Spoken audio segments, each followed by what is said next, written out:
the Lord rained down fire from heaven, and it consumed everything. And the people fell to their knees and bowed and worshiped God. And they said, "The Lord, he is God." But Queen Jezebel was very angry, and so she ordered her guards to kill Elijah. So Elijah went on the run. He ran for his life. He had been engaged in this spiritual warfare with the king and queen. He was worn out from his battles with the false prophets. He had to retreat for his own safety. He ran away. He was scared. He was petrified. He was exhausted from these battles. He needed to rest, and he needed to spend time with God to be re-energized. And the angel woke him up and gave him something to eat, and he ate and he ate until he was filled. And then Elijah traveled on to a cave, and he crawled into it, and then he took another nap. There God spoke to him, saying, "What are you doing?"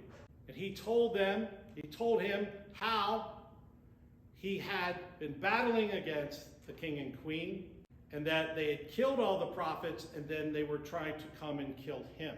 So the Lord told him to wait for him, to go to the mountain and wait for God to come on by.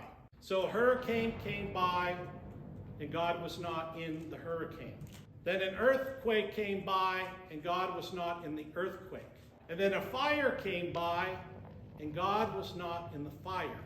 And then a soft, subtle breeze and the still small voice.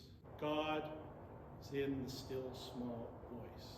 God is not in the forces of nature or in this or that, but that God is there when we get quiet, when we stop doing this and that, when we calm down from all of our wants and desires, when we calm down from our control issues and trying to control every other person and everything in our lives, and when we let go of all of our anxieties and fears, when we let go of what we think God wants us to do, and we just sit still and be quiet and rest in God. And in the silence, sometimes we can hear God in the still small voice, and usually saying something to us that we need to hear, to be re-energized, to be comforted, to be loved. And then after we have these experiences, we sometimes feel re-energized, which then helps us to go back into the mission of God. So Elijah, in his retreat and break, learned greater spiritual discernment. He had known God all of his life, but he had come to know him even more in this experience. We can always learn more ways in which to discern